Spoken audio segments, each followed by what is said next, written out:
LS2 Specialized Turbo KENEVO. This is the last 650B e-bike MTB that they made. It's got 180mm downhill forks on it, and it's going to be in...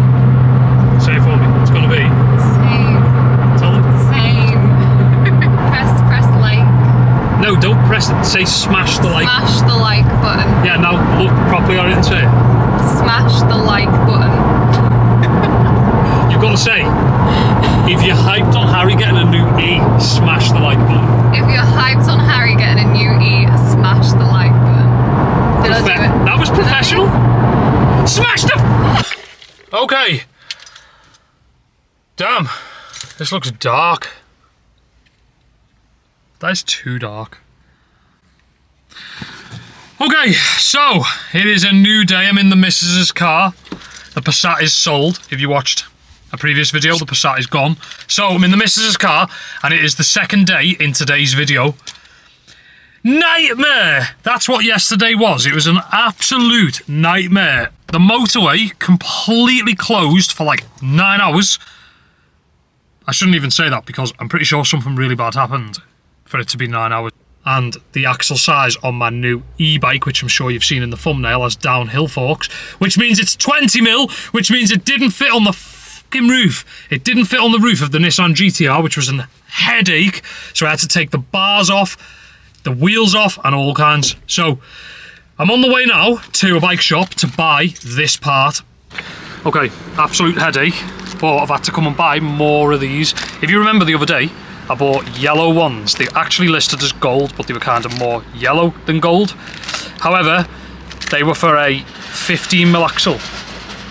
These are for a 20mm axle. It was insane having to break down a brand new bike to get it in the car. Absolutely ridiculous, so I've made this a priority today. Okay, so annoyingly, this is the first shot that you have had of the new bike. As you can see, I mean, you might have seen the thumbnail in this video, but it is Specialized KENEVO Expert with the DH forks on it, and it is an absolute rig. I've bought a S2 size. However, this is how it had to come home last night. The handlebars had to be stripped, both wheels had to be stripped, and the stem had to be stripped, which means it is in pieces. We have got a boot full of wheels, which is annoying. You are going to buy a brand new bike. That is not what you want to be dealing with. Okay, so there's a number of things. There's a number of things that I want to do first, but we've got to get straight into this. We've got the two wheels, we've got the electric bike, we've got the handlebars dangling, we've got stem, we've got 4 handlebar bolts on the desk, and we've got the monster battery. I took this battery out thinking that it was going on the roof. We've also got the Seasucker bike rack. We've got to do the install of the different things. I'll show you the difference in them to start with. So, OG viewers, a brew, but that's not what I was talking about. However, if you don't have a cup of tea, what are you actually doing with your life? A bike rack. What an absolute dream. It's been a minute since I've used a bike rack, so pardon me if I'm a bit rusty with the rack. I can't really remember this thing, but I do remember I used to have a lot of my bikes on it.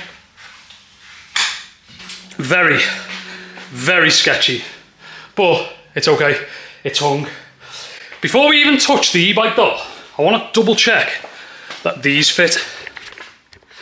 So, that's my axle for the new e-bike. Now, a lot of you will remember in the last episode I bought these for the bike rack for the GTR.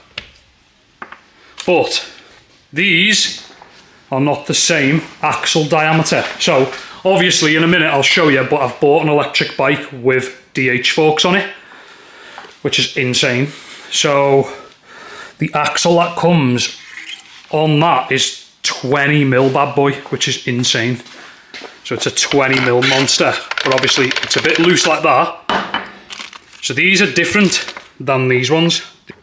So we're going to have a quick look how these bad boys work. Let's see. I was wondering what that slit was for, and I was like, why did they put that slit on? But it's to clear this bit, which is pretty cool. So as you can see, like that, it clears that bit, and then the grub screws. Yes! And the grub screws hold it on. Okay, today is going well. We've got the C-sucker done and complete. This is the maxle that holds the DH front wheel on the E, on the RockShox boxes, but we'll get to the specification in a minute. Before we go any further, I want to do a battery install, handlebar install, and rear and front wheel install. I am aware this is kind of sketchy, but I'm sure it'll be okay. The tool chest is looking stranded in the middle of the garage, but that is okay, because we are about to build bikes, which is so cool that it does not matter. Can't wait to show you this fully built in a sec. We've got 2 pieces of stem. We've got 4 handlebar bolts. Let's get rid of the battery out of the way. And let's reinstall the bars. Oh my God. I feel like you close the stem. We can align it in a sec. I feel like you close the 2 top ones and then you tighten the bottom ones once the bars are aligned. I could be wrong, but I think that is true. I wanted to let you know what's so special about this bike. So the sizing of this bike is an S2. When you go on Specialized website, they have like a tutorial for picking the right size bike. It actually says for my height, you can either be an S2, 3 or 4. So that takes you right into a size large from a size small. They actually said if you want a more nimble ride at my height, you should pick the S2. The best bikes I've ever owned were my Transition Scout, that was a manual bike, and my medium KENEVO Mark 1. This is a Mark 2. The KENEVO was too big, for sure. I wish I'd have bought a small. And the Transition was a size small. Coming from smaller bikes for like 15 years, personally, I don't think a bike needs to be bigger than a nimble size small for somebody like me to have a good time on it. So I just went with my gut on this one and I bought an S2, which is nuts. And my mind was blown as soon as I sat on it.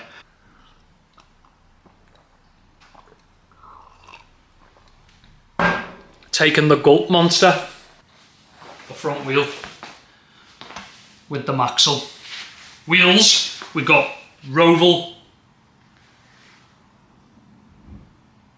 I was going to see if it said what width the wheels were. We've got 2.6 tyres, which is pretty cool.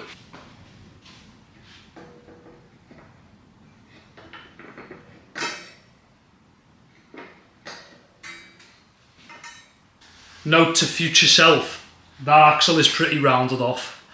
Don't not order an axle. You need a new maxle. Okay, this is good.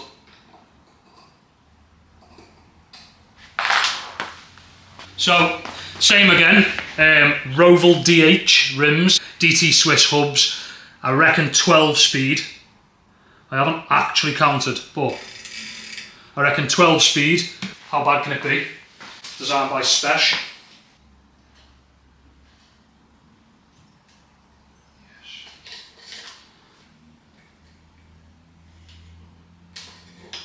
Let's tighten this bad boy up.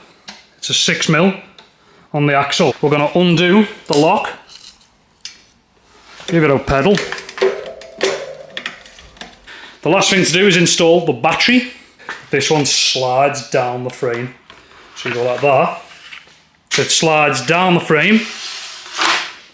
And then you put this bolt in. You take the battery out of this because C-Sucker's bike racks can only hold 20 kilo. I'm going to be naughty and I'm going to say I think it can hold a little bit more. Just because if they say 20, do they really mean 30? Not 30. But the battery and the front wheel, I reckon, weigh about 3.5. Battery, tyre and front wheel, I reckon, weigh roughly 3.5 kilogram. And I reckon the bike's roughly 23 to 25. So I'm just going to wing it. I don't care. I'm over it. So if my KENEVO comes off and hits you on the motorway, don't grass me up. Battery is in. Bike is built.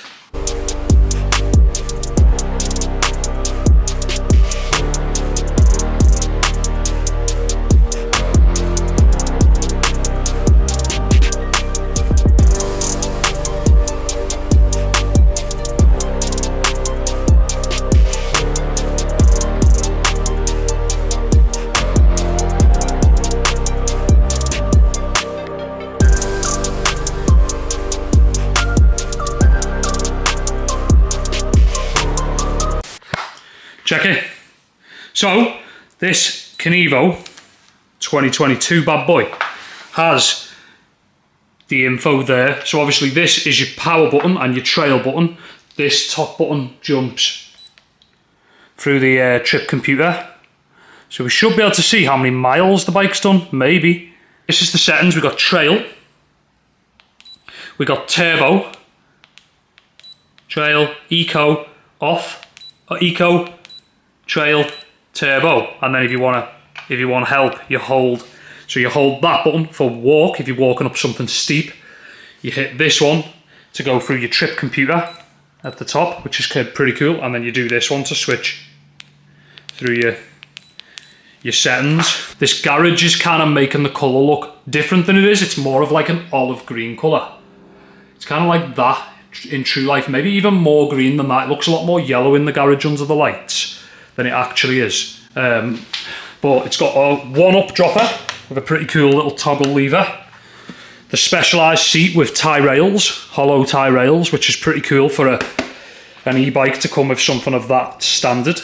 It's got the RockShox Boxer Select forks. Now, one of my mates the other day pointed out to me that what he likes about RockShox is that if you don't know how to dial forks in, they're just user-friendly. Pretty chilled. So yeah, I'm actually becoming a RockShox fan. It's got the Super Deluxe rear shock, which is insane, on the rear. Again, super simple. You can just set it to whatever you want, get used to the bike, pump it up with some air.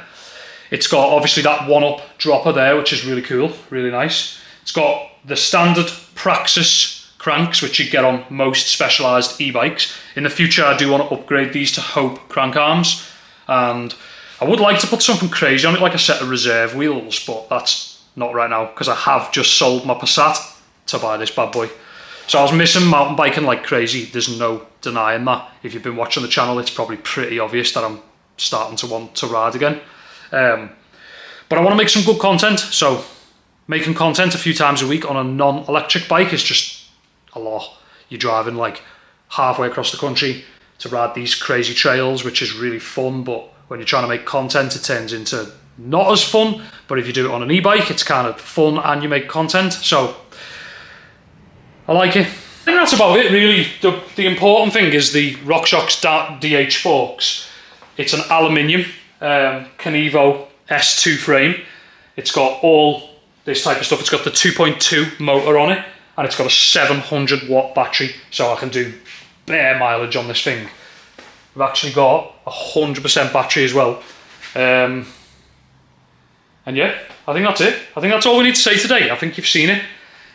Honestly, I do ride a lot of the same places, and I do want to get out to some new crazy locations. I did have Fort William booked today, but I just got home so late. I was in the car for like 10 hours driving yesterday. Literally 10 hours to get this bike. It was insane. Traffic was mental. And Fort William is 6.5 hours from my door today. And I was like, no, enough's enough. So that brings me to now. Here it is, the beast. I ask you to do one thing if you are excited for fresh KENEVO content. Hit that thumbs up button for me. Make sure you get involved in the comments below on this video. And tune back in for the next video, which is going to be me slaying the E everywhere. It's going to be gangster. Stay tuned. See you in the next episode. Thanks for tuning in. Thanks for watching. Be kind. I'll see you in the next video.